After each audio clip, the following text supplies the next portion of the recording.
Fala, juventude! Tudo certinho aí? Tranquilidade? Queridos e queridas, espero que vocês estejam bem aí, firmes e fortes, porque hoje nós vamos falar a respeito de escolas literárias e o papo da vez é o romantismo, joia? Pessoal, seguinte, como o romantismo é uma escola literária meio extensa, eu vou precisar de mais de um vídeo para falar sobre tudo isso aí, tá? Então essa é só a parte 1, beleza? Depois vai ter mais aí para você. Então hoje nós vamos falar sobre 5 pontos importantes que você precisa saber então sobre o romantismo. Vem comigo, leio, logo escrevo.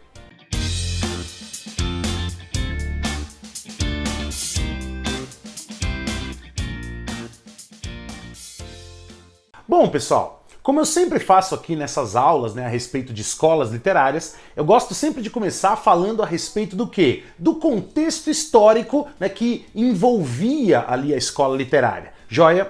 Bom, os 2 primeiros pontos aqui tem a ver com esse contexto histórico, tá? Eu quero começar falando, o primeiro ponto aqui para você, eu quero começar falando que o romantismo, foi uma escola literária que ocorreu ali, na passagem do século XVIII para o XIX. Então a gente pode pensar em finalzinho do século XVIII e a gente pode pensar também na primeira metade do século XIX, beleza? E aí, pessoal, já emendando aí no segundo tópico, a gente lembra que romantismo foi uma escola literária que nasceu na Europa, depois começou a se espalhar pelo mundo. E tem um eventozinho que aconteceu aí na Europa e que influenciou diretamente essa escola literária. Qual é esse pequeno evento que de pequeno não tem nada, Pessoal, já anota aí. O romantismo foi diretamente influenciado pela Revolução Francesa, Uma revolução aí justamente do final do século XVIII, beleza? É por isso que o romantismo vai ter algumas características, digamos, meio libertárias, vai ter algumas características também bastante nacionalistas, a defesa do bem-estar da nação, mas daqui a pouco a gente fala disso aí, joia? Por enquanto, então, anota o segundo tópico aí, romantismo, escola literária diretamente influenciada pela Revolução Francesa. E no terceiro tópico, pessoal, eu quero citar para você aqui os nomes dos grandes autores românticos em alguns países importantes, porque foram autores que acabaram influenciando diretamente os autores brasileiros, joia? Então, pessoal, quando a gente fala de romantismo, a gente lembra da Alemanha com o Goethe, por exemplo, tá? Então, Goethe, grande autor romântico alemão.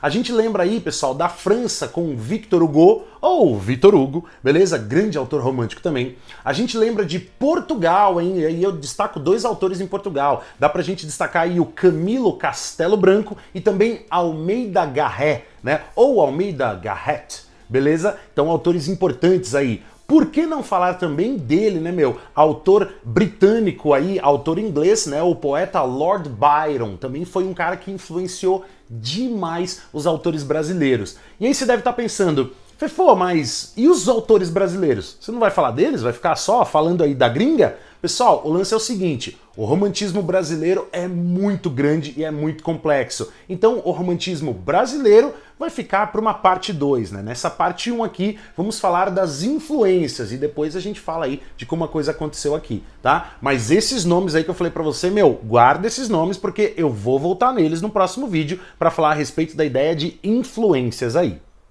Bom, pessoal, e se todos esses nomes de autores aí, configuraram o nosso terceiro tópico, no quarto tópico eu tenho que te dizer o seguinte, tá? Lembra que no nosso vídeo anterior a respeito das escolas literárias, nós falamos sobre o neoclassicismo? Inclusive, se você não viu esse vídeo ainda, clica aqui nesse card, vai lá no vídeo de neoclassicismo, dá uma olhada lá e volta aqui porque eu preciso que você entenda o que estava acontecendo antes pra gente fazer a ponte com o que eu vou falar agora, beleza?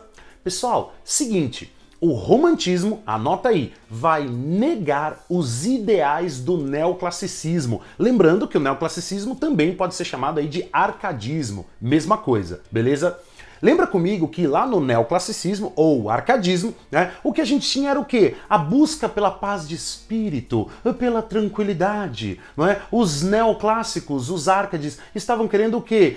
Ficar de boas, De boa na lagoa, sucinha, E aí vem o romantismo, meu, com sentimentos à flor da pele, né? Uma busca pela liberdade do ser humano. Tudo é muito intenso no romantismo. Joia ou não? Né? O sofrimento, se ele aparece no romantismo, ele é muito intenso. As alegrias, quando aparecem, são muito intensas. É tudo muito intenso. Diferente do neoclassicismo, onde tudo era equilibrado. Lembra que uma das palavras mais importantes lá no arcadismo, no neoclassicismo, era equilíbrio. Joia? Então, se lá atrás, no neoclassicismo, a gente tinha a busca pelo equilíbrio do ser humano, no romantismo, meu, nada de equilíbrio. Aqui é tudo muito intenso, muita flor da pele, muito exagerado. Então, o romantismo nega os ideais da escola literária que veio antes, o neoclassicismo. E aí, pessoal?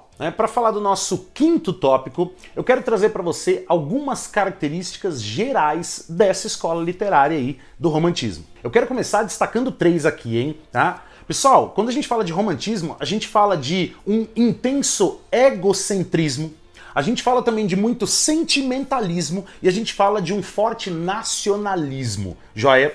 Como assim egocentrismo? Pessoal, o lance é o seguinte, né? Os autores românticos estavam muito preocupados em falar dos próprios sentimentos. Então olha aí uma coisa emendando na outra, né? O egocentrismo e o sentimentalismo, tá? Só que o lance é que eles não estavam muito preocupados em discutir os sentimentos do povo, os sentimentos coletivos, não. O autor falava dos próprios sentimentos, da própria tristeza, do próprio amor, da própria vontade de viver ou da própria vontade de não viver. Daqui a pouco eu vou falar disso. Tá? Então era tudo muito egocêntrico, né? Os autores voltados ali para si mesmos. Joia?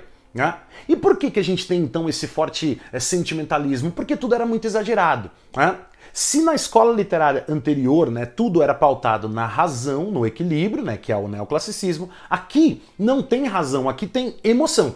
Então era tudo muito emotivo, muito sentimental, sentimentos à flor da pele, beleza?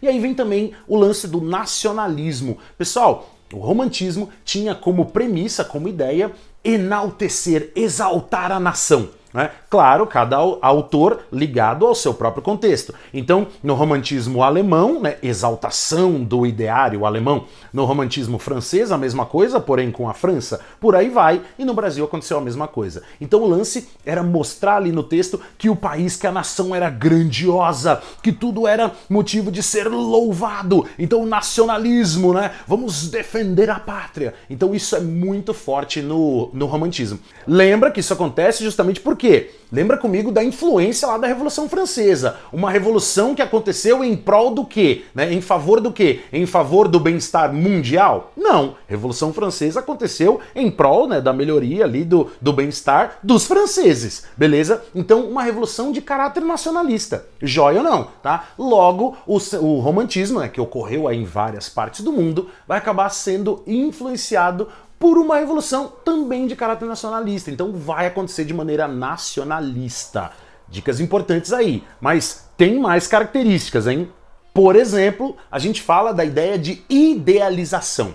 O romantismo, pessoal, idealizava tudo, mas principalmente idealizava o amor, idealizava a figura feminina, as personagens femininas, e idealizava, como eu falei agora há pouco, a própria nação, o próprio país.